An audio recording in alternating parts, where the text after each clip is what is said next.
तो हार से हरदा बौखला गए हैं। ये खींच किस बात की है कि इस बार केदारनाथ नहीं जीत पाए, या अब उनको लगने लगा है कि वक्त आ चुका है कि पार्टी की दशा और दिशा बदली जाए, इसलिए ये सब कहा जा रहा है। इसी पर आज चर्चा करेंगे। मेहमानों का इंट्रोडक्शन आपसे करा देते हैं। सतीश चंद भाजपा प्रवक्ता हमारे साथ जुड़ चुके हैं, आशीष नौटियाल जी कांग्रेस प्रवक्ता हैं, दीपक रावत जी यूकेडी प्रवक्ता हैं और अशोक गुलाटी जी वरिष्ठ पत्रकार हमारे साथ फोन लाइन पर हैं। आप सभी मेहमानों को स्वागत है। आशीष नौटियाल जी, अमूमन हमने देखा है जब हरीश रावत कुछ ना कुछ सोशल मीडिया पर कहते हैं तो वो कहीं ना कहीं चुनाव को लेकर होता है, लेकिन अब ऐसा लगने लगा है कि उनको समझ में आ गया जनता आप लोगों के साथ नहीं है। ऐसा क्यों? क्या केदारनाथ हार गए इसलिए खींच है? नहीं, ऐसा नहीं है। माननीय हरीश रावत जी उत्तराखंड के सबसे सीनियर नेता हैं और उम्र के उस पड़ाव में हैं जब वो चाहते तो आराम भी कर सकते थे, पर राज्य के लिए कुछ करना चाहते हैं, राज्य के युवाओं के लिए कुछ करना चाहते हैं और अपनी चिंता ना करते हुए वो केदारनाथ में बैठे रहे और वहाँ उन्होंने पूरा प्रचार प्रसार, जनता से संवाद, सब कुछ किया। तो जब आदमी इतनी मेहनत करता है तो निश्चित ही अगर उससे कहीं दिक्कत होती है, पराजय होती है, तो उसे गुस्सा भी आता है। क्योंकि हरीश रावत जी अपने भविष्य के लिए थोड़ी लड़ रहे हैं। आप बताएं हरीश रावत जी का क्या भविष्य है? भविष्य तो युवाओं का है ना, भविष्य तो राज्य का है। तो राज्य के भविष्य के लिए लड़ रहे हैं, राज्य के युवाओं के भविष्य के लिए लड़ रहे हैं, राज्य की महिलाओं के भविष्य के लिए लड़ रहे हैं। और जब कहीं ना कहीं इस तरह की जब परिणाम आते हैं तो गुस्सा भी आता है कि यार हम कर क्यों रहे हैं। हम लोग खुद कई बार खिंच जाते हैं, यार हम लोग क्यों लगे पड़े हैं अपने काम धंधा छोड़ के अपने जीवन का। कोई भी नेता हो, किसी पार्टी का हो, हम ही नहीं कह सकते, कोई पार्टी का नेता हो, वो कि समाज के प्रति कुछ रखता है ना भावना, तभी तो पॉलिटिक्स में है। नहीं तो एक आम आदमी तो अपने घर की, परिवार की जो है काम नहीं कर पाता पूरे। पर हम लोग परिवार के साथ साथ हम लोग राज्य के लिए भी समय देते हैं। आज हम सत्ता में नहीं है, लेकिन क्या आपको क्या लगता है हमें फोन नहीं आते होंगे लोगों के? कहीं अस्पतालों से फोन आते हैं, कभी कहीं सरकारी विभाग की परेशानी के फोन आते हैं, कभी कोई पुलिस प्रशासन के से हमें फोन आते हैं, दिक्कतें आ रही है, हम जाते हैं, अपने सारे काम छोड़ जाते हैं। तो उसके बाद कई बार जब इस तरह परिणाम आते हैं तो निश्चित दुख होता है। और सबसे ज्यादा अगर कोई जनता का साथ देता है तो विपक्ष होता है, जिसके पास कोई संसाधन नहीं होते, अपने संसाधनों से उठकर जाता है और जनता के काम आता है और काम करता है। तो उसके बाद जब इस तरह परिणाम आते हैं तो निश्चित ही थोड़ा खिंच होती है। लेकिन इसका मतलब ये नहीं कि हम जनता के साथ नहीं रहेंगे, जनता का साथ नहीं देंगे। एक गुस्सा होता है और गुस्सा अपने परिवार से होता है। तो उन्होंने निश्चित अपना, उनका उत्तराखंड की जनता उनका परिवार है, उन्होंने उनको गुस्से में अगर बोला है इस बात को कि भाई मैं किसके लिए कर रहे हैं, वो इतना कर जनता के लिए रहे ना, युवाओं के रोजगार के लिए तो कर रहे हैं। और आपने क्या करा? तो जबकि इसमें मैं जनता का दोष वैसे मानता नहीं हूँ, क्योंकि हमारा हारने का कारण कुछ और भी है। अब जनता ने निश्चित भाजपा के विपक्ष में वोट दिया है। आज भाजपा जो इतने कूदे मारे ना, हम तो रिकॉर्ड मतों से जीत गए। कहाँ रिकॉर्ड मत से जीत गए? आपका जब पिछला चुनाव हुआ, जो मेन चुनाव था 2022 में, तो उसमें जो निर्दलीय कैंडिडेट था, जो 14,000 वोट लेके आया था, उसको आपने अपनी पार्टी में शामिल कर दिया। आम आदमी पार्टी वाले को आपने 5,000 जो वोट लाया था उसे अपनी पार्टी में शामिल कर दिया। जो आम आदमी पार्टी के अध्यक्ष हुआ करते थे कोठियाल जी, उन्हें अपनी पार्टी में शामिल कर दिया। उसके बाद सिर्फ 5,000 डिफरेंस, और जिसमें चुनाव खाली उत्तराखंड का एक विधायक नहीं लड़ रहा था, ये चुनाव उत्तराखंड का सीएम लड़ रहा था। ये चुनाव देश का पीएम लड़ रहा था। पूरा देश लगा हुआ था उस चुनाव में। और उसके बाद भी अगर इतनी कड़ी टक्कर दी और जनता ने इतना सहयोग किया, तो मैं उस सहयोग के लिए जनता का बहुत धन्यवाद देना चाहता हूँ। वो बात अलग है, मैनिपुलेशन में कहीं पर एक निर्दलीय कैंडिडेट जो है वो उस मैनिपुलेशन में कुछ वोट लेके चले गए और ये हुआ, लेकिन इससे हमें घबराने की कोई आवश्यकता नहीं है। अब अच्छा है, कोई बात नहीं, हम नहीं आए सत्ता में, कोई दिक्कत नहीं, भाजपा आई, हमें खुशी है। लेकिन अब समय आ गया है, भाजपा ने जो वादे जनता से किए थे उसे तुरंत पूरा करें, क्योंकि आपको शपथ लेने की जरूरत नहीं है। शपथ तो ले रखी है सीएम साहब ने, और सीएम साहब ने कहा था मैं ही यहाँ का विधायक हूँ। तो अब सीएम साहब जो है वहाँ के हित के लिए उन सारी योजनाओं को जो उन्होंने वादे किए पूरा करने का काम करें और वहाँ की जनता को लाभ पहुंचाएं। हम ये उम्मीद करते हैं भारतीय जनता पार्टी। बिल्कुल, जनता की आवाज विपक्ष होता है। दीपक रावत जी, विपक्ष में तो आप भी बैठे हैं और जितनी खींच कांग्रेस को है उससे ज्यादा तो शायद यूकेडी को होनी चाहिए, क्योंकि बार बार आप ही हैं क्षेत्रीय दल, आप ही क्षेत्रीय से जुड़े हुए मुद्दे उठाते हैं। आप कहते हैं दोनों राष्ट्रीय दल है, कुछ नहीं कर सकते, तो आपको तो जनता नोटा से भी कई बार कम वोट दे देती है, तो आपकी खींच क्यों नहीं उजागर हो रही अब तक?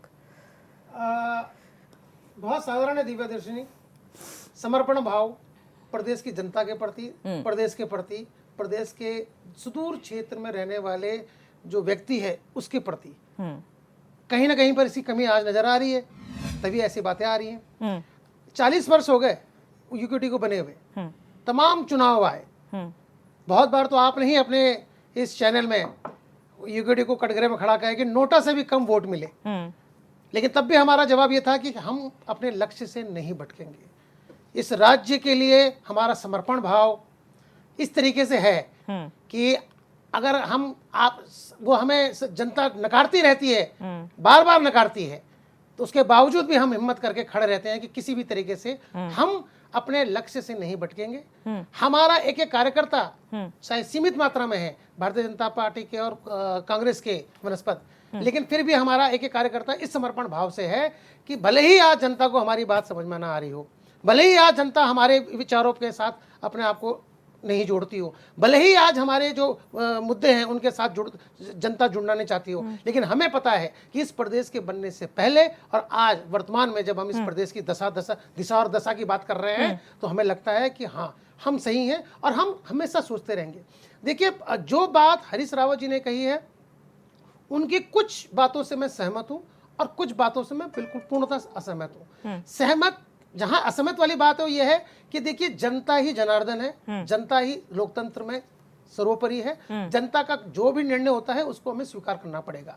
अगर हम भी स्वीकार करते हैं, जब हमें हमारे कैंडिडेट को, हमारे किसी भी कैंडिडेट के ऊपर कोई आरोप नहीं लगा होता है, साफ स्वच्छ छवि के हम लोग अपने उम्मीदवार उतारने की कोशिश करते हैं, उसके बाद जनता उनको 500 वोट, 1000 वोट, 1200 वोट, 1300 वोट, वनस्पत 20,000 वोट जो भारतीय जनता पार्टी लेती है, 18,000 वोट जो कांग्रेस लेती है, उसके बावजूद भी, लेकिन हम हार नहीं मानते, हम फिर तैयारी करते हैं, हम कोशिश करते हैं, लगातार कोशिश कर रहे हैं। तो जो समस्या ये आ रही है कि इतनी जल्दी खींच मारना, तो देखिए, जो सत्ता का सुख भोग चुके होते हैं ना, जब ज्यादा देर तक वो सत्ता से दूर रहते हैं, तो इस तरह की स्थिति मानसिक स्थिति उत्पन्न होना एक अनिवार्य हो जाता है, और उस तरह का खींच उतारना। अब आप बताइए, उत्तराखंड क्रांति दल अगर खींच उतारने लग जाए, और आप एक और चीज देखिए, हरीश रावत जी ने कहा कि हम दूसरे विकल्पों में जाएंगे। राष्ट्रीय स्तर की पार्टी है, किसी भी विषय में जा सकती है। अरे यूकेडी के बारे में आप पूछिए, हमारे पास तो सिर्फ क्षेत्र की बात करने के अलावा कोई दूसरा विकल्प है ही नहीं। ये जनता चाहे हमें कितना भी धुतकार दे, कितना भी हमें नकार दे, पर हमारी मजबूरी है कि अगर हम राजनीतिक रूप से अगर क्षेत्रीय दल की बात रखते हैं, तो हम इससे हट के बात कर ही नहीं सकते हैं। उनके जो भविष्य की बात हो, या उनके नीतियों की बात बनाने की बात हो, उनके मूल निवास भू कानून जिसी की भी बात हो, उसके अलावा हमारे पास कोई दूसरा विकल्प है ही नहीं, जो कि जो राष्ट्रीय पार्टियां हैं उनके पास है। वो कहीं भी जा सकती है, कोई भी राष्ट्रीय मुद्दा हो उस पर अपनी राजनीति कर सकती हैं, कोई भी जो दूसरे धर्म से रिलेटेड कोई मुद्दा हो उस पर वो बात कर सकती हैं, लेकिन क्षेत्रीय दल की कुछ सीमित सीमाएं होती हैं। लेकिन हम एक बार दिव्यदर्शिनी स्पष्ट करते हैं कि हमारा जो लक्ष्य है वो बहुत सीमित है, कि हम चाहे किसी भी स्थिति भी परिस्थितियां हो, हम यहाँ के लोगों की साहूकार की बातें करना नहीं छोड़ सकते, चाहे जनता हमें जितना भी नकार दे। बिल्कुल, लिमिटेशन आप लोगों की है, लेकिन समर्पण कभी समाप्त नहीं होगा, ये आप कह रहे हैं। सतीश चंद्र जी, भारतीय जनता पार्टी तो हमेशा कॉन्फिडेंट रहती थी, आप तो ये कहते थे विपक्ष के पास मुद्दा ही नहीं है। अब विपक्ष से पूर्व मुख्यमंत्री ये कहते हैं कि बहुत हो चुका, अगर ऐसे ही चलता रहा तो शायद हम अपनी राजनीति बदल देंगे, तो कहीं आपके ट्रैक पे तो नहीं चलेंगे कांग्रेस? देखिए, सर्वप्रथम तो मैं त्रिवेंद्र सिंह पवार, जो कि वरिष्ठ राज्य आंदोलनकारी और यूकेडी के केंद्रीय पूर्व अध्यक्ष भी रहे और वर्तमान में जो संरक्षक थे, उनके दुर्घटनावश निधन पे उनको श्रद्धांजलि अर्पित करता हूं, और उनके परिवार और परिजनों को इस दुख की क्षण में उनके साथ कंधे से कंधा मिला के हम लोग उनके साथ खड़े हैं। देखिए, सर्वप्रथम तो मैं ये कहना चाहूँगा कि कैसे कैसे मंजर सामने आने लगे हैं, लोग गाते गाते चिल्लाने लगे हैं। देखिए, ये दुष्यंत कुमार जी की पंक्ति हैं और उनको कहीं ना कहीं मैं इन चीज़ों से आज कनेक्ट करता हूँ। देखिए, जो जनता के सरोकार की बात है, अगर वो कांग्रेस ने 70 साल में करी होती, तो आज महाराष्ट्र में जो इनकी हार हुई है, और जो झारखंड में जो सीमित हो गए हैं, और उत्तर प्रदेश में तो इनका खाता भी नहीं खुला, ना इन्होंने चुनाव लड़ा वहां, और केदारनाथ की जनता ने, केदारनाथ बाबा के आशीर्वाद ने, वो इनके हाथ से सीट वो भी चली गई। तो देखिए, हरीश रावत जी का जहां तक सरोकार है या हरीश रावत जी की बात है, मैं हरीश रावत जी से ये कहना चाहता हूं कि भाई जब आप सत्ता में रहे, जब आपकी पार्टी सत्ता में रही, तो आपने जनता के लिए, आपने समाज के लिए क्या करा? आपने उनको कितने शौचालय दिए, आपने उनको कितना अन्न बांटा, आपने उनको कितनी मेडिकल की सुविधाएं दी? आपने कुछ नहीं करा। इस ओर आपका कोई भी ध्यान नहीं रहा। आपने हमेशा अपना तुष्टीकरण करा, आपने हमेशा अपने आप को मुख्यमंत्री के पद के लिए हमेशा उसके लिए सर्वोपरि रखा। आपका बस एक ही एजेंडा था कि कैसे हमारी ये इनके प्रकारेण हमारी सरकार आ जाए और मैं मुख्यमंत्री बन जाऊं। देखिए, हरीश रावत जी ने अगर जनता के बारे में सोचा होता तो ना वो जुम्मे की छुट्टी करते, अगर उन्होंने जनता के बारे में सोचा होता ना वो मुस्लिम विश्वविद्यालय की बात करते, अगर उन्होंने जनता के बारे में सोचा होता तो वो टॉपअप की बात नहीं करते, अगर उन्होंने जनता के बारे में सोचा होता तो वो जो उस समय जो उन्होंने अपनी सरकार के ही मंत्रियों को नाराज करा, वो कार्य नहीं करते। उन्होंने जनता के बारे में सोचा ही नहीं, उन्होंने तो सिर्फ और सिर्फ अपने बारे में सोचा, अपने परिवार के बारे में सोचा और अपने परिजनों के बारे में सोचा। देखिए, आज हरीश रावत जी की आंख खुल रही है। मैं तो ये कहना चाहता हूं कि जो ये बात बोल रहे हैं कि हम जनता के बीच में इस बात को लेके जाएंगे, तो उनको जाना चाहिए, महाराष्ट्र में भी जाना चाहिए, झारखंड में भी जाना चाहिए, उत्तर प्रदेश में भी जाना चाहिए। आप सिर्फ उत्तराखंड तक ही सीमित क्यों हैं? आप केदारनाथ तक ही सीमित क्यों हैं? अभी तो केदारनाथ की जनता ने जनादेश दिया है, अभी तो और जगह भी जनादेश आने वाला है। उससे पहले आज जब बोल रहे हैं, मैं सुन रहा था अपने बड़े भाई प्रवक्ता को जो कांग्रेस के हैं, उन्होंने बोला कि भाई ये भी इन्होंने ले लिया, आम आदमी पार्टी का ये भी ले लिया, वो भी ले लिया। अरे तो उससे पहले जब रिजल्ट आया उससे पहले तो आप नहीं बोलते थे इस बारे में, आप तो सीधे ये बोलते थे कि भाई ये सेमीफाइनल चल रहा है, ये हम लोग जीतेंगे तो आगे के निकाय चुनाव भी हम जीतेंगे। तो अब वो सेमीफाइनल कहाँ गया? अब ये बात क्यों नहीं करते कि सेमीफाइनल भाजपा जीत चुकी है?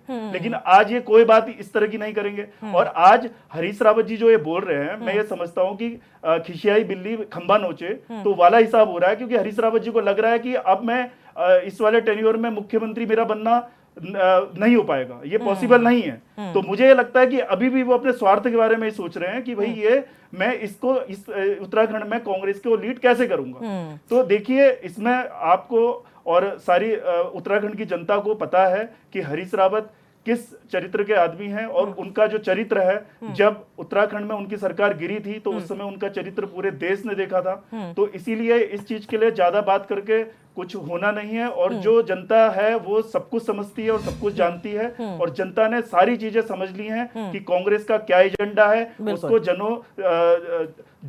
सरोकार से कोई मतलब नहीं है, उसको सिर्फ और सिर्फ अपनी रोटियां सेकनी है और अपना उल्लू सीधा करना है। ठीक है, अशोक गुलाटी जी, अगर आप मुझे सुन पा रहे हैं, जब भी कोई बड़ा नेता और खास तौर पर पूर्व मुख्यमंत्री रहे हों, वो इस तरीके के बयान देते हैं मीडिया के गलियारों में, किस तरह से इम्पैक्ट उसका पड़ता है और इस बयान को आप किस तरीके से देखते हैं?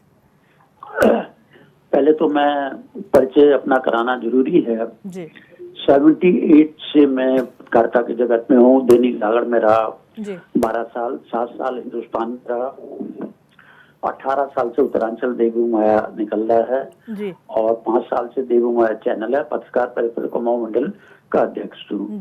करीब लगभग 42 साल हो गए मैंने हरीश रावत जी के साथ, अजय भट्ट जी के साथ, कोश्यारी जी के साथ, मतलब और जसवंत सिंह बिष्ट जी जो यूकेडी के थे, रानीखेत के, मैंने पहाड़ का कोई ऐसा कोना नहीं होगा जहाँ मैंने पैदल से लेकर और लगभग 42 साल की पत्रकारिता में ना देखा हूँ। अभी मैं एक एक करके मैं बताना चाहता हूँ।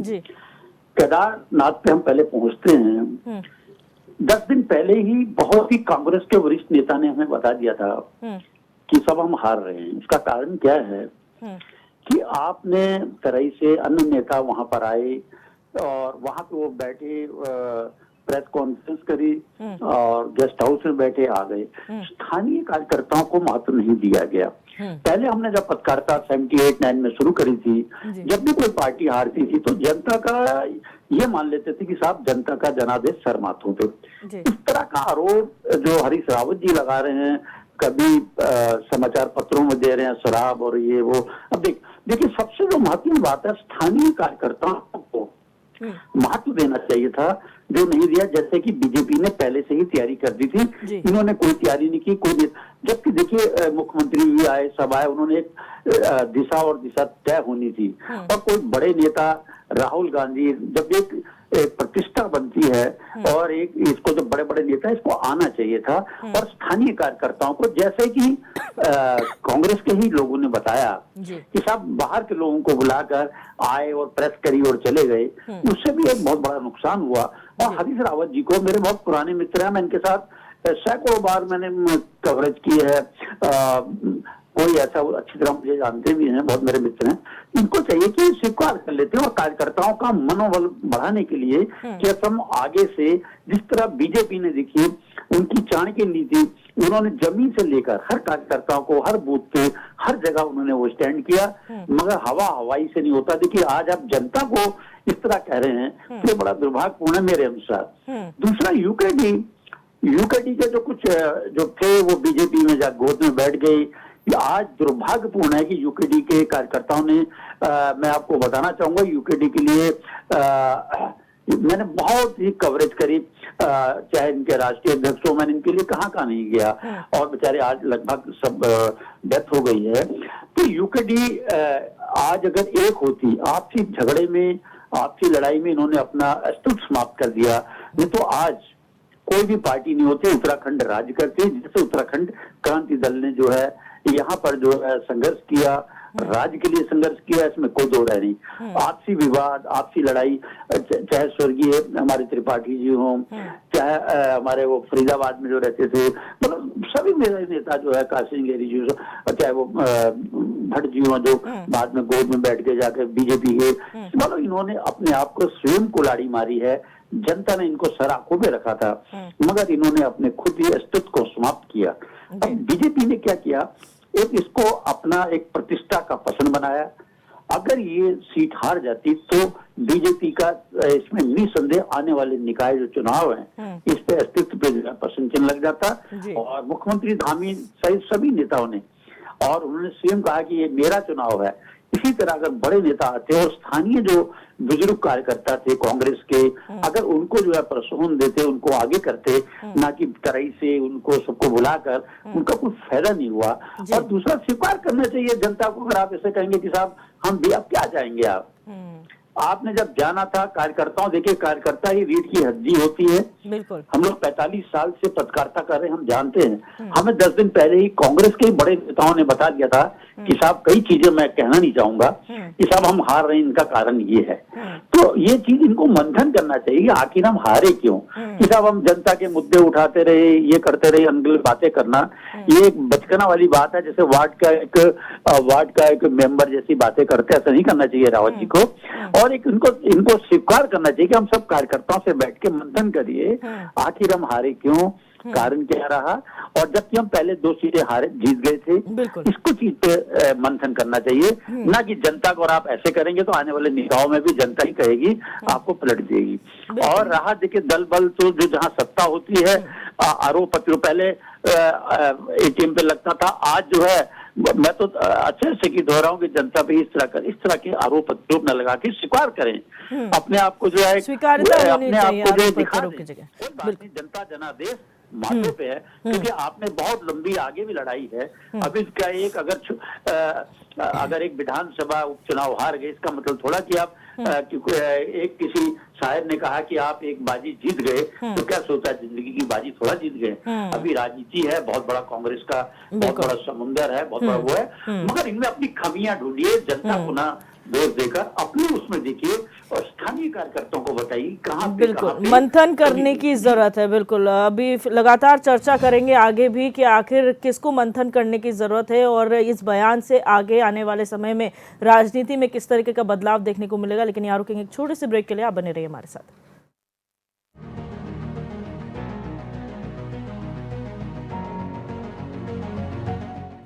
उत्तराखंड लोगों से बात करेंगे, नहीं तो राजनीतिक दल के रूप में हम भी अपना तरीका बदलें। उत्तराखंड लोगों से बात करेंगे, नहीं तो राजनीतिक दल के रूप में हम भी अपना तरीका बदलेंगे।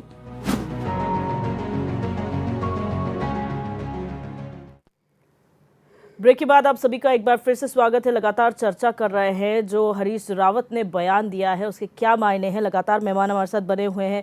आशीष नौटियाल जी, आप लोगों ने 2017 के बाद से नोटिस करा है जितने चुनाव हुए हैं उसमें कांग्रेस को हार मिली है, फिर खींच इसी बार क्यों निकल रही है? क्योंकि आपके लिए भी और बीजेपी के लिए भी केदारनाथ एक साख का विषय बन गया था। जो मुद्दे आपने उठाए थे, आपको भी उम्मीद थी कि बद्रीनाथ और मंगलौर जीतने के बाद आप शायद ये भी जीत जाएंगे, पर वो हो नहीं सका। दूसरी चीज ये कि जो बात आज हरीश रावत कर रहे हैं कि जनता से बात की जाएगी कि आखिर उत्तराखंड क्या चाहता है और किस ओर जाना चाहता है, क्या ये चुनाव के वक्त जनता के बीच में नहीं जाया जा सकता था? जैसे कि गुलाटी जी ने कहा कि आपने कार्यकर्ताओं को छोड़ दिया, आप प्रेस कॉन्फ्रेंसेस कर रहे हैं पर धरातल पर आप जा नहीं रहे हैं।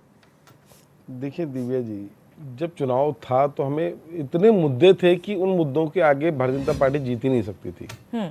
लेकिन चलो फिर भी कोई बात नहीं, जो मुद्दों को जनता ने साइड कर दिया या क्या हुआ, देखिए ये भी नहीं है। देखिए मेन जब जनता को पता था कि अगर आज की डेट पे हमने उसको बना भी दिया, कांग्रेस के प्रत्याशी को बना भी दिया, तो वो इतने काम नहीं कर पाएगा जितना सीएम साहब बोल के चले गए। तो जनता को अपना हित लगा होगा, कुछ ने वोट दिया है, ऐसी बात तो नहीं, वोट नहीं दिया तो आए कहाँ से वोट। और फिर शासन प्रशासन सब इसी काम में लगा था, पूरे देश इस काम में लगा था, एक केदारनाथ चुनाव, क्योंकि पूरे भारतीय जनता पार्टी की साख का विषय था तो सब लोग लगे हुए थे। और इतना फर्क पड़ता है, सत्ता का इतना फर्क तो होता ही है, क्योंकि शासन प्रशासन उनके साथ है और पूरे देश जब उनके साथ लगा हुआ तो एक विधानसभा चुनाव जीतना बहुत बड़ी बात नहीं है। उपचुनावों में ऐसा हो जाता है। लेकिन जिस प्रकार से बोल रहे हैं प्रचंड हो गई जीत, ये हो गई, तो वो तो मुझे कुछ प्रचंड दिख ही नहीं रहा है। पिछली बार 22,000 वोट पड़े थे, इस बार 25,000 पड़ गए, 3,000 वोट बढ़े, पर उस 3,000 वोट के आप देखिए आपके वोट कम हुए हैं, बढ़े नहीं है। जितने लोगों को आपने अपने ज्वाइन कराया, अगर आप कैलकुलेशन करते हैं तो आपके वोट कम हुए हैं, नहीं बढ़े हैं। लेकिन चलो फिर भी कोई बात नहीं। और ये तो देखो चुनाव है, होते रहते हैं। हम भी कभी, भाजपा भी सत्ता से बाहर थी, आज भाजपा सत्ता में है। वक्त बदलता है और नए नए चेहरे आते हैं, नए लोग आते हैं, लेकिन कुल मिला के जो भी काम करे देश और राज्य का हित सर्वोपरि है। बिल्कुल, लेकिन हमने अन्य चुनावों, अन्य राज्यों में देखा है, उत्तराखंड इस लिहाज से कम शांतिपूर्ण तो है। आपने कहा धन बल होता है या फिर सत्ता का दुरुपयोग होता है, यहाँ पर किसी को बल से रोका नहीं गया था कि आप इसे ही वोट दीजिए। यानी कि सीधा सीधा आरोप आप जनता पर लगा रहे हैं कि जनता धन बल को मुद्दों से ऊपर रखकर चली गई और आप लोगों को वोट नहीं दिया, यही आरोप है फिर इसका मतलब? देखिए धन बल क्यों नहीं चला, आप बताएं। जब इस टाइम पर आप आपदा के चेक बांटने का वहाँ काम कर रहे हैं, हम शिकायत करने चुनाव आयोग के पास जा रहे हैं, ढोल वगैरह कीर्तन महिला मंडली जो होती है उनको आप बांटने का काम कर रहे हैं, आपकी शराब वहाँ पकड़ी गई, और क्या चाहिए आपको? तो क्यों नहीं धन बल का यूज़ हुआ? धन बल का भी प्रयोग होता है। जिसके घर में उसी दिन 25-50 हज़ार का चेक मिला होगा वो अगले दिन वोट किसी और को क्यों देगा? आप आचार संहिता का आपने खुलेआम धज्जियाँ उड़ाई, आप हर जगह ऐसा करते हैं। लेकिन कोई बात नहीं, अगर देखें हार जीत कोई बड़ी बात नहीं है, बड़ी बात है जनता के बीच में बने रहना। आज यूकेडी है, यूकेडी भी सत्ता में नहीं आ रही तब भी लगे। अब अगर वो उनको जितने वोट पड़े वो गए नहीं हम कल से नहीं बैठे आ जाएंगे, ऐसा तो नहीं होगा ना। वो जाएंगे, जिसके मन में राज्य के प्रति, देश के प्रति, समाज के प्रति जरा भी कुछ भावनाएं हैं तो राजनीति में आवश्यक रहेगा। जरूर रावत जी ने कहा, आप देखिए बोलने में तो आप आदमी का बताया ना मैंने आपको, जब आदमी खिंच जाता है, जब दिन रात इतना परिश्रम करता है और उसके बाद जब रिजल्ट नहीं आता तो खिंच भी जाता है। यार बताओ, तुम्हारे ही लड़ रहे, तुम्हारे ही सब कुछ कर रहे, तुम ही ऐसा कर रहे, तो कोई बात नहीं, वो अपने जनता उनकी है और उन्होंने अगर अपनी जनता से नाराजगी जताई भी तो कोई वो नहीं, हम तो और बढ़कर काम करेंगे। और निश्चित देखिए रणनीति बदलने की आवश्यकताएं भी होती हैं, एक ही रणनीति से काम नहीं चलता, रणनीतियां अलग अलग बदलनी पड़ती हैं। और अच्छी बात है अगर रावत जी ने एक्सेप्ट करा कि हम अपनी रणनीति बदलेंगे, ये तो अच्छी बात है।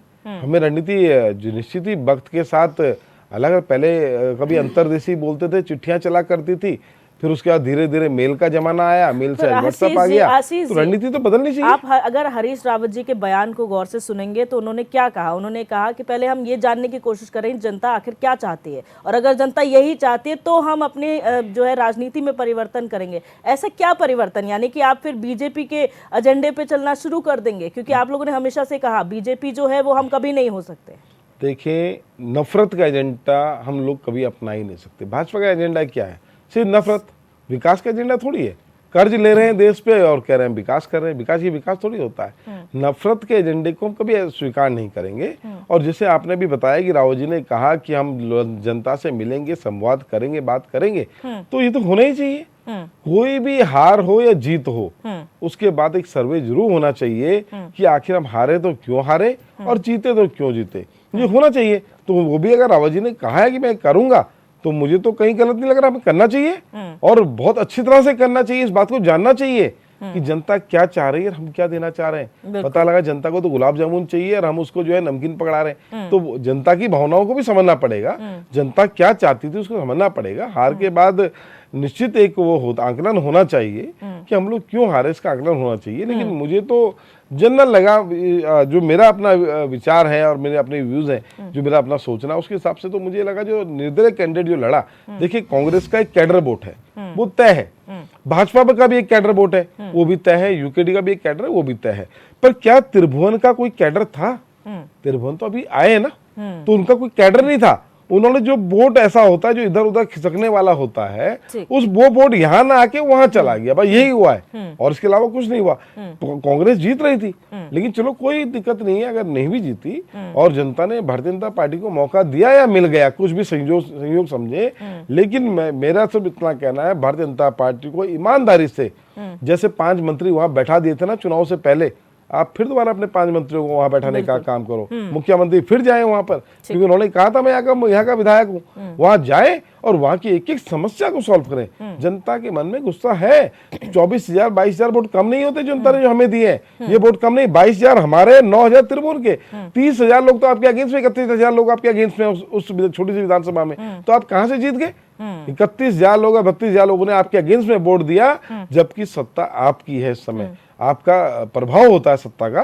तो वो उसके बाद भी अगर हमें वोट मिला तो जनता का मैं तो बहुत धन्यवाद दूंगा। जनता ने हमें सपोर्ट किया और भारतीय जनता पार्टी की जो कुनीतियां हैं उसका विरोध किया। विपक्ष में वोट देने का मतलब भारतीय जनता पार्टी की नीतियों को जनता स्वीकार नहीं कर रही है।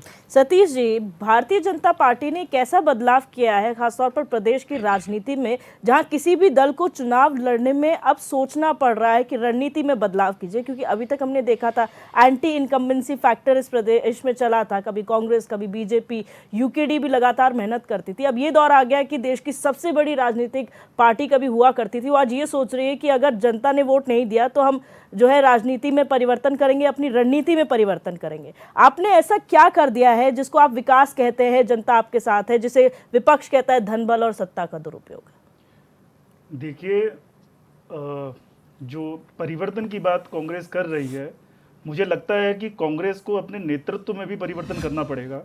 और कांग्रेस जो है वो जो रणनीति, जो हरीश रावत जी बोल रहे हैं कि रणनीति बदलनी पड़ेगी, तो मैं ये कह रहा हूँ कि ये राहुल गांधी और मल्लिकार्जुन जी को भी बताना पड़ेगा कि आप रणनीति चेंज करिए, क्योंकि हम महाराष्ट्र में हार गए, आप झारखंड में सीमित हो गए, आप उत्तर प्रदेश में आपको टिकट नहीं, आपकी पार्टी को कोई टिकट नहीं दिया गया, और केदारनाथ में तो जो हश्र हुआ है वो देखा ही है, पूरी जनता ने देखा है।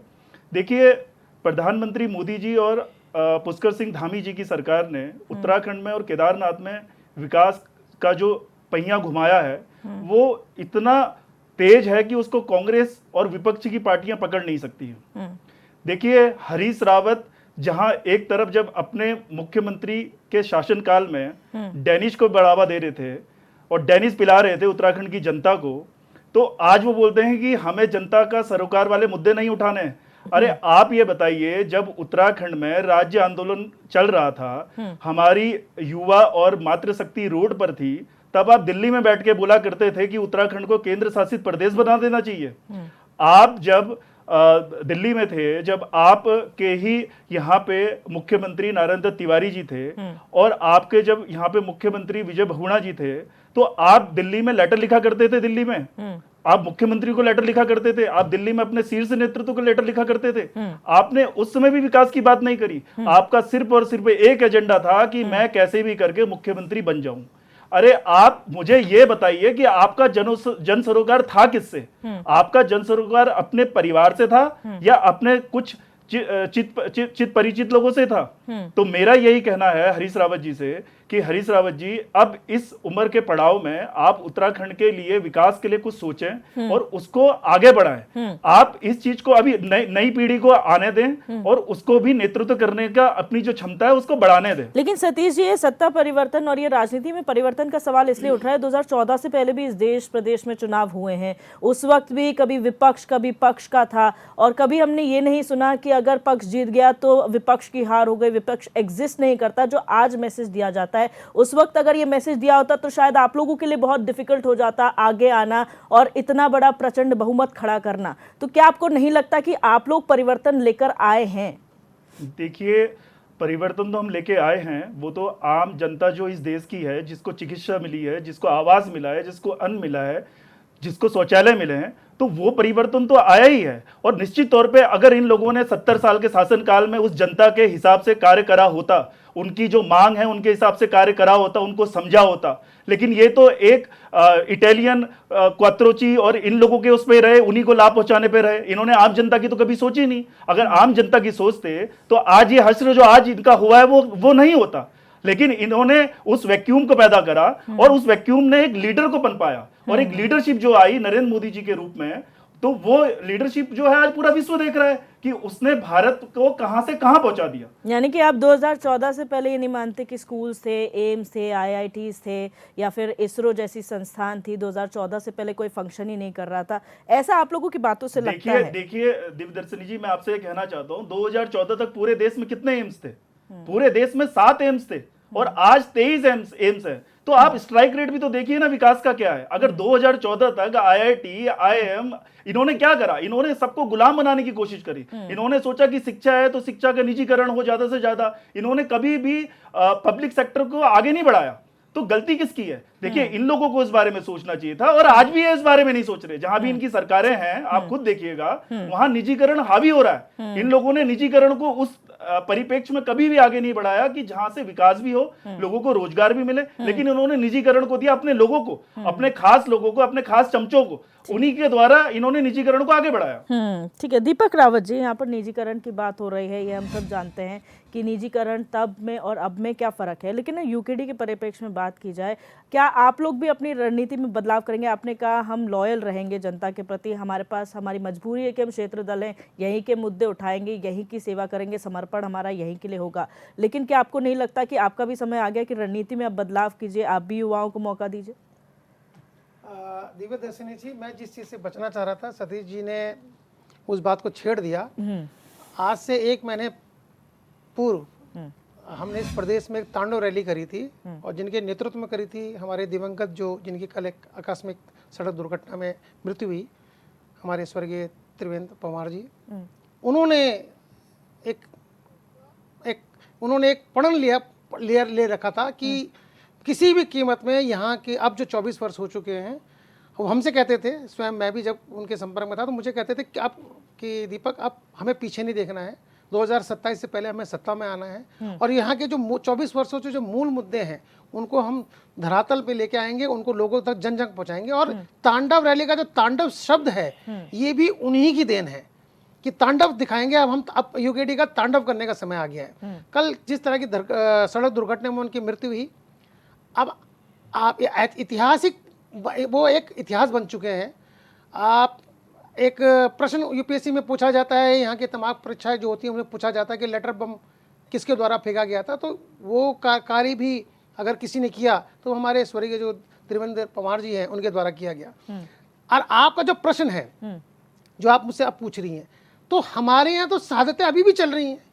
हम तो अभी भी लगातार अपने कर्तव्य पथ में चलते जा रहे हैं। लोग हमारे नेतृत्व करते हुए, आंदोलन करते हुए वीर गति को प्राप्त हो रहे हैं, तमाम तरीके से स्वर्गवास उनका अलग अलग तरीकों से हो रहा है। हम तो अभी भी चलते जा रहे हैं। हमारे पास विकल्प नहीं है।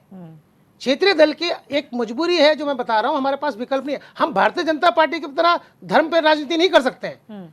हम जो कांग्रेस है वो सेकुलर राजनीति करने की पूरे राष्ट्र में कोशिश करती है, हम नहीं कर सकते हैं, क्योंकि हम क्षेत्रीय दल का प्रतिनिधित्व करते हैं। तो जो क्षेत्र की समस्याएं हैं, जो क्षेत्र की आकांक्षाएं हैं, जो उनकी अपेक्षाएं हैं, उनको लेकर ही आगे बढ़ सकते हैं। और जो एक बात जो हमारे हरीश रावत जी कहना चाह रहे हैं, उससे मैं सहमत हूं कि अब इस प्रदेश को इस बारे में सोचना पड़ेगा, प्रदेश की जनता को इस बारे में सोचना पड़ेगा कि वो किस तरफ बढ़ना चाहते हैं। वो भारतीय जनता पार्टी द्वारा फैलाए गए जो धर्म की राजनीति है, चाहे उसमें लव जिहाद बोल दीजिए, चाहे आप उसको थूक जिहाद बोल दीजिए, लैंड जिहाद बोल दीजिए, या किसी भी रूप में जो वो जिस तरह से जनता के सामने राष्ट्रवाद को लेके आते हैं, यहाँ की जनता उस तरफ जाना चाहती है, या कांग्रेस की तरफ जो एक तुष्टीकरण की नीति लेके चलती है और हमेशा उनके एक एक समुदाय के पीछे खड़े रहना चाहती है, या फिर यूकेडी जो हमेशा क्षेत्रीय मुद्दों की बात करके आगे बढ़ना चाहती है।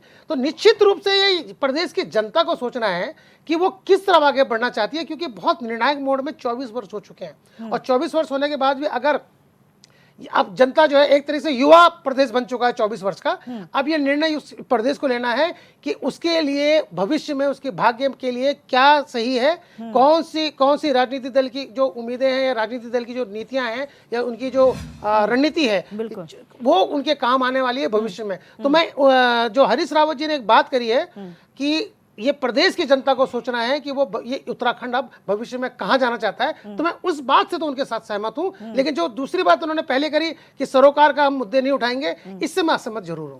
बिल्कुल। अशोक गुलाटी जी, अगर धर्म के लिहाज से बात करें, बद्रीनाथ कांग्रेस जीत गई थी, अयोध्या में बीजेपी की हार हुई थी, ये जो धर्म नगरियां हैं उसको फोकस पॉइंट पे अगर रखा जाए तो यहाँ की जनता ने ऐसे किन मुद्दों पर वोट किया जो धर्म जीत गया, बाकी जगहों पर नहीं कर पाए बीजेपी? देखिए, बीजेपी प्रवक्ता की बात सुन रहा, जब बीजेपी जो रक्षा समिति बनी थी, उनको याद होना चाहिए कि जिन्होंने विरोध किया था जबरदस्त कि ये राज्य ना बने, उनको विधायक भी बने, मंत्री बने। कहिए तो मैं नाम गिना दूं, बहुत लंबी ये बहस हो जाएगी। और ये एक बात बताइए, जिन्होंने जबरदस्त विरोध किया, रक्षा समिति बनी तराई के अंदर में, साहब ने कईयों ने कहा कि साहब मेरी लाश के ऊपर गुजरेगी, और बीजेपी को विधायक बनाया इन्होंने।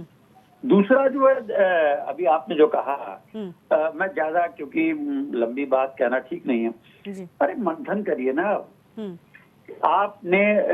मैंने क्या कहा, मुख्यमंत्री पुष्कर धामी ने केदार धाम को एक प्रतिष्ठा का प्रश्न बनाया, करो या मारो। और इस समय ये था, दोनों का भविष्य तय था। धामी जी मैं आज से नहीं, बहुत वर्षों से जानता हूँ, 25-30 साल से मगधा के साथ। तो उन्होंने एक प्रतिष्ठा का प्रश्न बनाया, तो आपने कांग्रेस में क्यों नहीं बनाया? आपने स्थानीय कांग्रेस कार्यकर्ताओं को छोड़कर तराई के इनको लाए, वहाँ गेस्ट हाउस में बैठे, प्रेस करी, वो करा, वो भी कारण, वो कारण ढूंढिए ना आप। जनता देखिए, जनता जो स्थानीय कार्यकर्ता है, हम जहाँ रहते हैं, स्थानीय कार्यकर्ता को दुख सुख में स्थानीय कार्यकर्ता साथ देता है, ना कि जिले का कोई साथ देगा, ना प्रदेश का देगा, ना केंद्र का देगा। आपने उसी ने इग्नोर कर दिया। अब वो हरीश रावत जी कह रहे हैं, अरे भैया आप क्या देखेंगे, आप और रणजीत रावत जी की लड़ाई ने कांग्रेस को स्वाह कर दिया। किसी ने कल्पना भी की थी कि कांग्रेस सत्ता में नहीं आ रही है। यहाँ तक कि मध्य प्रदेश के मुख्यमंत्री भी आए थे उन्होंने कहा था हमको यहाँ से विधानसभा से गए। इनकी दोनों की लड़ाई, इन्होंने लाल कुआं आ गए और वहां जो है उनको रामनगर, ये लड़ाई जो है कांग्रेस की, ये दोनों नेताओं के कारण कांग्रेस का स्वाह हुआ। मुझे कहने में कोई प्रेज नहीं है, ना ही मैं बीजेपी का कोई प्रवक्ता हूं। कल कोई नहीं है कहेंगे साहब बीजेपी की प्रवक्ता के कारण ये हो रहा है। हर पार्टी को मंथन करना चाहिए। जनता की मजबूत समस्या आपको मैं बताऊं, कई ग्रामीण क्षेत्रों में ऐसा है, बड़ा कभी रोना आ जाता है। वहाँ आज भी बहनें हमारी जो है 10-10 किलोमीटर से पानी लाती हैं और हमें कई बार सैकड़ों बार कवरेज करते हैं। कोई बीमार हो जाता है तो 15 किलोमीटर से कंधे में आज भी लाते हैं। इस चीज को देखिए, गहराई को देखिए। कोई भी पार्टी हो, आप जो है जनता के दिल में जाइए। अब आरोप प्रतिरोप, अभी मुझे बड़ा दुर्भाग्यपूर्ण हो रहा था कि अभी एक प्रवक्ता महाराष्ट्र और फलाना ठिकाना, अरे आप यहाँ की राज्य, छोटा राज्य है, 13 जिला, आप इसकी बात करिए ना। आप कार्यकर्ता को, स्थानीय कार्यकर्ता को, हम भी आपको बताएं कि हम लोग पत्रकारिता, जब वो हम जागरण बड़े अखबारों में थे, जो चैनलों में आज भी, तो क्या करते थे, जब बड़ी घटना होती थी वहां से बुला लेते थे, तो स्थानीय पत्रकार को बड़ा दुख होता था। तो इसी तरह नेता का है कि भैया स्थानीय जो आप जो बेचारा कार्यकर्ता दिन रात जो है खून पसीने के लिए साथ देता है, पड़ोसी का साथ देता है, इसी तरह स्थानीय कार्यकर्ताओं को आप महत्व दीजिए। मैं सभी पार्टी के लिए कह रहा हूँ, जो मेरा 45 साल का अनुभव है, उनको आप अनुभव दीजिए चुनाव में, उनको आप वो दीजिए। बाहर के नेताओं को आप इग्नोर कीजिए। जो स्थानीय नेता आपके लिए कार्य करेगा, केवल उनको चुनाव में ही उसको जो है प्रयोग मत कीजिए, हमेशा उसको जो है प्रमुखता दीजिए, बिल्कुल। उसको जो है बढ़ावा दीजिए। अगर आपने कोई जीत करनी है, यही कारण है बिल्कुल। बीजेपी ने जो है ब्लॉक से लेके हर जगह बूथों पे, अब देखिए निकाय चुनाव अभी होने में समय है 2-4 में, उन्होंने अभी से तैयारी कर दी।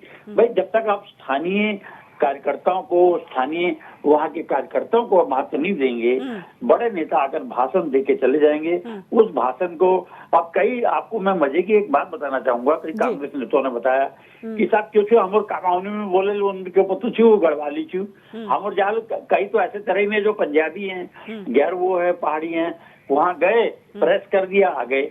उनको क्या मालूम, वो जो स्थानीय कार्यकर्ता है अगर उसको महत्व देंगे तभी आपका महत्व बढ़ेगा, पार्टी का महत्व बढ़ेगा, आपका स्तर बढ़ेगा। मैं फाइनल कमेंट की ओर जाऊंगी सर, और फाइनल कमेंट में आगे का भविष्य कांग्रेस को आपका कैसा लग रहा है? देखिए राजनीतिक भविष्य आपने बड़ा सिफत वाली बात, देखिए भविष्य राजनीति का देखिए अच्छे कार्य करेंगे। भविष्य देखिए किसी ने कल्पना की थी कि बीजेपी आ जाएगी, किसी ने कल्पना की थी उस जमाने में उत्तराखंड के दौर में, मगर ये उसका एक ही वो है, स्थानीय कार्यकर्ता को महत्व दीजिए और ये आप छोटा राज्य है, इस राज्य पे फोकस करिए। और आपसी लड़ाई देखिए मैडम, मैं आपको बहुत बड़ी महत्वपूर्ण बात बता रहा हूँ, मैं भी एक जर्नलिस्ट हूँ और इतने वर्षों से हम लोग राजनीतिक को भी, आप आपसी मतभेद क्यों नहीं, देखिए कांग्रेस का मेरा ये दावा है, अगर ये आपसी मतभेद बढ़ा के एकजुट अगर लड़ते तो केदारनाथ जीत सकते। इनकी आपसी लड़ाई मुझे 10 दिन 12 दिन पहले ही बता दिया था कि आप बढ़ा के बुला के साहब इन्होंने कोई वो नहीं किया। तो इस तरह का आपसी, चाहे वो हो जैसे एक संगठन है, अब मैं शब्द हटा दीजिए, मैं हूँ जिलाध्यक्ष, मैं हूँ ये, मैं, इन शब्दों को हटा दीजिए। भविष्य देखिए राजनीतिक में कहते हैं राजा और रंक, कोई नहीं पता कब राजा कर दे रंग दे दे, मगर आप एकजुट होंगे ना, एक मुट्ठी अगर आप होंगे तो आपका भविष्य है, अगर मुट्ठी खुल गई तो आप खत्म है। नंबर एक बात। दूसरी बात कि जब सब स्वाहा हो गया, जब खत्म हो गया, तो अब ये कहानी करने से रावत जी ये हम ऐसा करेंगे, ये खाली एक राजनीतिक चुलबुला है। और मेरा तो ये मानना है कि सब कुछ लौटा के होश में आए तो क्या है, एक शायर होता। तो मेरा एक यही निवेदन है जी। ठीक है, दीपक रावत जी शॉर्ट में फाइनल करो। देखिए जिस टॉपिक में आज ये डिबेट थी, देखिए कोई भी राजनीतिक दल हो, स्थितियां परिस्थितियां बदलती रहती हैं। जीत हार तो एक, अगर आप इलेक्शन लड़ेंगे, कोई भी चुनाव लड़ेंगे तो जीत हार तो होती रहेगी, कोई जीतेगा कोई हारेगा जी। लेकिन राजनीतिक दल का एक रूप से, हम राजनीतिक रूप से समाज सेवा करने की बात करते हैं, उससे आप पीछे नहीं हट सकते। आपको सत्ता, राजनीतिक दल कभी बनता है तो सत्ता, उसकी एक चाहत होती है कि सत्ता में सत्तारूढ़ रहे, लेकिन अगर सत्ता नहीं मिल पा रही है तो उसका दूसरा धर्म ये होता है कि जो समाज सेवा है उससे आप बच नहीं सकते राजनीतिक रूप से। तो ये आप किसी भी रूप नहीं बच सकते। तो राजनीतिक दल का पहला धर्म यह है कि आपको सेवा करनी पड़ेगी, चाहे स्थितियां परिस्थितियां कैसी भी हो। बिल्कुल। Satish ji final comment. देखिए मैं हरीश रावत जी से कहना चाहता हूँ और कांग्रेस पार्टी से भी कहना चाहता हूँ कि आप जनता के ऊपर ब्लेम करने से पहले अपने नेताओं के ऊपर और अपने नेतृत्व के ऊपर ब्लेम करें, और कमियां अपने में है तो दूसरे में कमियां ना निकालें। और जनता इस देश की, चाहे लोकतंत्र है हमारे देश में, जहां भी लोकतंत्र होता है जनता जनार्दन होती है, और इसीलिए जनता के ऊपर आरोप लगाने से पहले अपने गिलेबान में झांकें। बिल्कुल। Ashish ji final comment. देखिए मैं जनता से सिर्फ एक बात कहना चाहूँगा कि कांग्रेस बीजेपी ये सब चलो पार्टियां तो हैं, अपना चलती रहती हैं, आप पार्टियों को पहचानें, कौन अच्छा काम कर रहा है उसको वोट दें। आज आप देखिए भारतीय जनता पार्टी क्या कर रही है। भारतीय जनता पार्टी मणिपुर की आग को यूपी तक ले आई, यूपी से यहाँ, मतलब नफरत की राजनीति कर रही है, और हमें नफरत को हटाना पड़ेगा। क्योंकि देखिए देश रहेगा तो हम सब रहेंगे, देश और राज्य रहना जरूरी है, पर अगर भारतीय जनता पार्टी रहेगी तो नफरत को बढ़ावा मिलेगा, देश में दंगे हो रहे हैं, बड़ी बुरी स्थिति है। तो इनको समझ जाओ, ये जो साधु के भेष में ये कौन आ रखे हैं, इनको समझो, ये साधु के भेष में ऐसे अपराधी हैं जो देश का, राज्य का नुकसान कर रहे हैं। बिल्कुल। आप सभी मेहमानों का इस चर्चा में जुड़ने के लिए बहुत बहुत शुक्रिया। आज हमने चर्चा की कि कहीं ना कहीं हार से हरता बौखलाए हुए हैं, जो बयान उन्होंने मीडिया में दिया है, क्या ये आवेश में दिया गया बयान है या सोची समझी रणनीति है आगे आने वाले समय के लिए, ये वक्त बताएगा। लेकिन जिस तरह से कहा गया है कि मंथन सभी राजनीतिक दलों को करना होगा कि आखिर जनता का मूड क्या है और जनता क्या चाहती है। बहरहाल क्वेश्चन आवर में मेरे साथ बस इतना ही। आप देखते रहिए HNN 24/7, जुनून सच दिखाने का।